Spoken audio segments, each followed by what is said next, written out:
Hello and welcome GMAT aspirants. Taking a mock test is crucial and an inevitable step throughout your GMAT prep journey.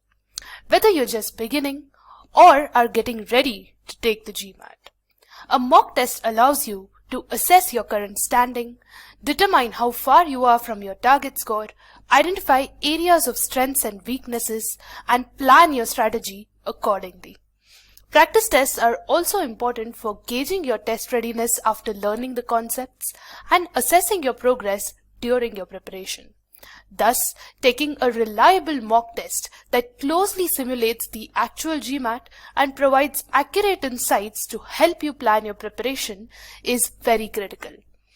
In this video, we will be comparing some of the best free GMAT mock tests available to help you prepare for the GMAT.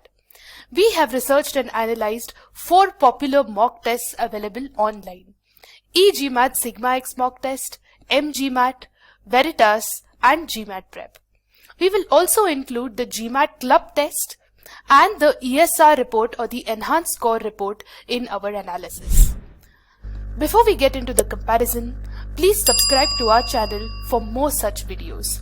You will see content on GMAT preparation, MBA admissions, MBA scholarships, and career transformation. Without further ado, let's first talk about what makes a mock test great.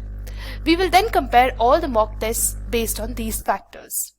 A high-quality GMAT mock test should closely resemble the actual GMAT and provide detailed and actionable insights to help the students improve their performance. In terms of resemblance to the actual GMAT, there are 3 main parameters that must be considered: the scoring architecture, block-based decision-making, and the usage of GMAT-like questions. The GMAT uses a unique scoring architecture with 5 independent ability engines that evaluate the 5 abilities tested on the GMAT: sentence correction, critical reasoning, reading comprehension, algebra geometry, and arithmetic. A good mock test should use a similar scoring architecture to accurately determine the student's ability in each of the 5 subsections. Additionally, a good mock test should also use block-based decision-making, in which each section of the exam, that is the verbal and the quant section, is divided into 4 different blocks, and the difficulty level of the questions in each block depends on the test taker's performance in the previous block. Therefore, the performance is contingent on getting more questions correct than incorrect in the block and not only in the individual questions as is commonly believed. Finally, a good mock test must also use GMAT-like questions. When it comes to using GMAT-like scoring architecture, while Sigma X and GMAT Prep both use 5 independent ability engines to accurately calculate the ability of the students in each subsection, e-GMAT, Veritas Prep, and GMAT Club tests do not use this architecture. Similarly, the Sigma X and GMAT Prep tests also use block-based decision-making, in which each section of the exam is divided into 4 blocks. However, e-GMAT, Veritas Prep, and GMAT Club tests make decisions based on individual questions rather than on the blocks. We have observed that the questions in Veritas and GMAT Club tests do not closely emulate the GMAT questions, whereas e-GMAT, Sigma X, and of course the GMAT Prep are very GMAT-like.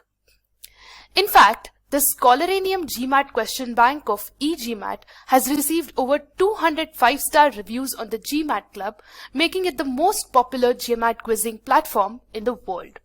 These excellent reviews prove that our questions closely resemble the actual GMAT and how in turn they have helped thousands of students achieve their target GMAT score. Moving on to the second factor, the depth of the insights provided by a mock test. These insights are critical in helping the students improve their performance.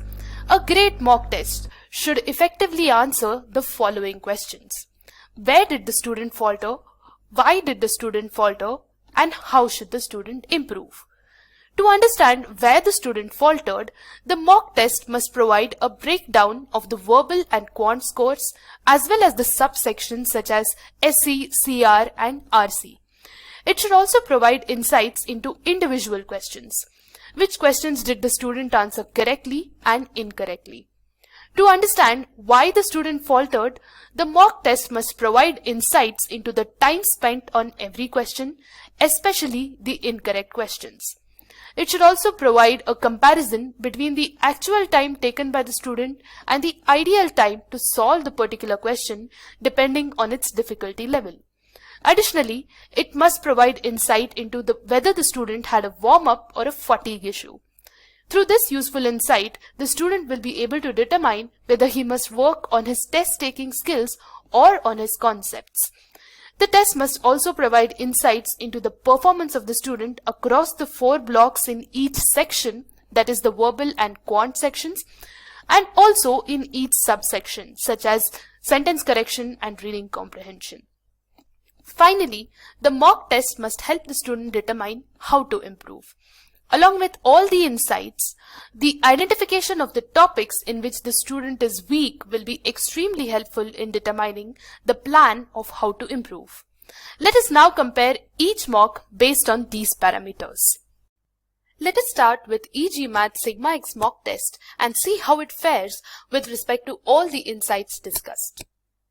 The Sigma X mock test provides the sectional, that is the verbal and quant score, as well as the subsectional breakdown, that is arithmetic and algebra geometry in the quant section, as you can see.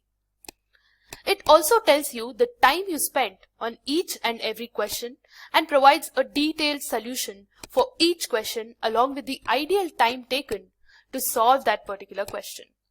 It also provides you insights into the block-wise progression and the performance across the blocks in a particular section, that is in quant, as well as in a particular subsection, that is arithmetic and algebra geometry.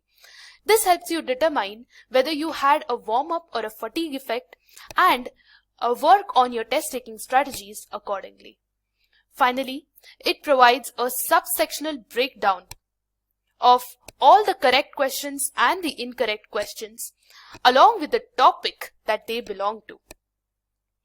As you can see here, both the correct questions and the incorrect questions and the subtopic that each of these questions belong to, as well as whether you took too low of a time, optimal time, or too high time for these incorrect questions.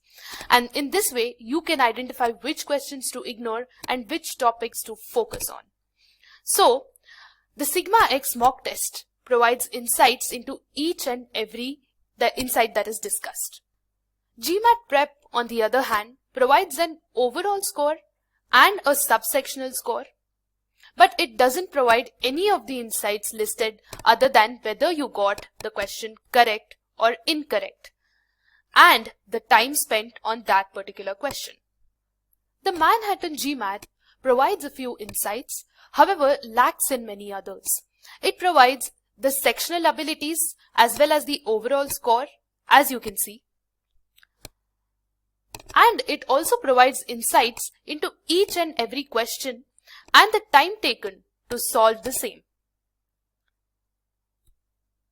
However, it doesn't provide the block-wise progression, the fatigue and warm-up effect, and the time spent in comparison with the difficulty level.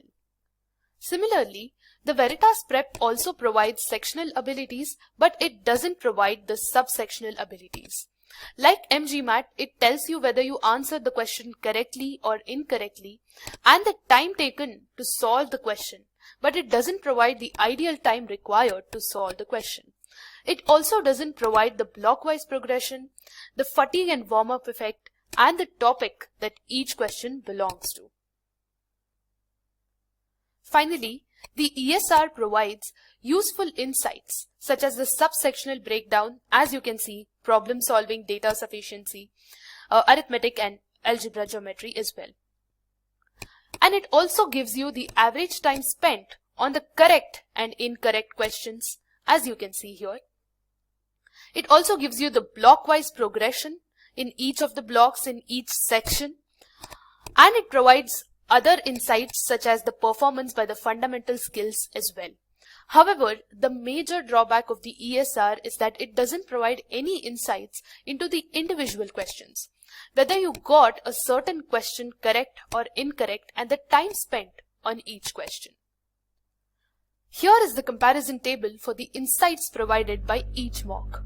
You can pause the video at this point to glance through the table. We hope that this video helped you in identifying the important factors in determining the quality of a test and also gave you insights into how each mock test fares in these parameters, so that you can make an informed decision about which GMAT free practice test to opt for. Thank you so much.